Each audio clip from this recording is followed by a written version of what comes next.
You've obviously been on the front line a fair bit. What would you say, perhaps, are sort of two or three of the main reasons that startups fail with their marketing? Because from our perspective, we do see a few startups that come to us and they're sort of scratching their head, thinking, "Do you know what? We've hired a marketeer, but it hasn't worked." So, any Yeah, tips for them? yeah. So I think the reality here is that this is where again there's the trade-off between you're hiring someone because you can only afford someone junior versus someone more senior. So if it's someone more senior, what they'll be able to do, what they should be doing, is you know setting some expectations, setting a clear goal that is aligned, of course, in tandem with the leadership to say that this is what I think can be achieved. This is how I intend to get there. These are the levers I intend to pull. So they will not have a rigorous plan, but they'll have some sort of plan about the basic things that will move the needle for your business.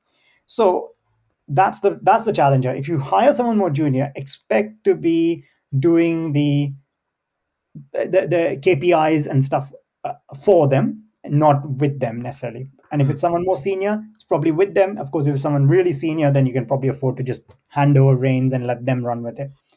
Then the other piece is for the marketer. I think the challenge then becomes proving the value. That is to say that in sales, it's so clear cut, right? You're getting revenue or you're not. In product, it's also fairly clear cut. Are users using the features that you built? Are users interacting well with this product? Are they retaining? Clear cut. But in marketing, it can be a case of like, we're getting revenue, but we could have got more. Or we're getting revenue, we should have got it for cheaper. We're getting revenue, but we're not retaining them.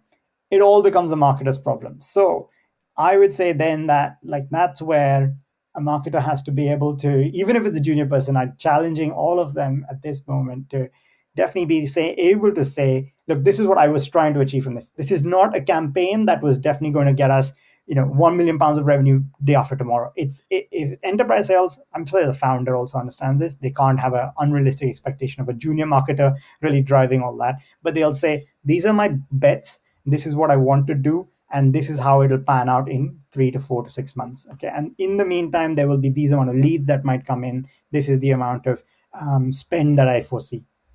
Certainly any medium, like any marketer has been 4 or 5 years, will be able to get you some answers like that. Excuse me. And then the last piece I'll say here is that the other challenge that marketers I think uniquely have is that everyone's got a view and an opinion on what is happening in the marketing department. Why are you prioritizing this? Why is it, why isn't the website being iterated? Well, I was doing all this sales enablement stuff. You asked me to start on that, or that was a clear cut thing that I thought was going to be low hanging fruit. So you have to, therefore, I think, communicate, and over communicate. And you need to do it in ways that gets at least the key stakeholders bought in, and not just once, but repeatedly. You might have to, realign 6 months in, you will have to realign 12 months in, etc. Hopefully, everyone's tied in on it and they're able to see what you're trying to achieve. Actually, forget 6 months, probably quarter on quarter in a startup, maybe week on week. Well, I saw a quote today on LinkedIn that said the best marketeers are people that haven't been marketeers before. So that will definitely tie into what you said. Look, this has been an absolutely fascinating chat, Kartik. I believe that startup marketeers have one of the hardest jobs, I'd say, out there. They're juggling so many different things, and it's really been awesome to sort of dig into your perspective on things. So thank you very much for giving up your time for us.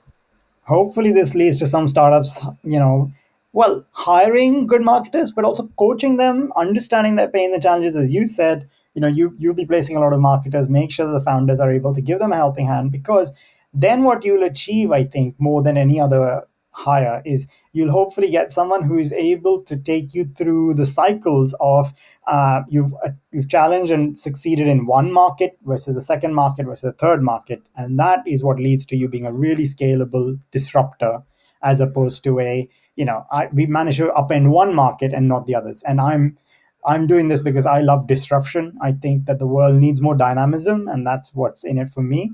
So if you're ever looking for some advice on growth marketing and stuff like that, and particularly in the B2B space, give me a little shout on LinkedIn. I'm You're an happy to help. absolute superstar. Thank you very much. No worries.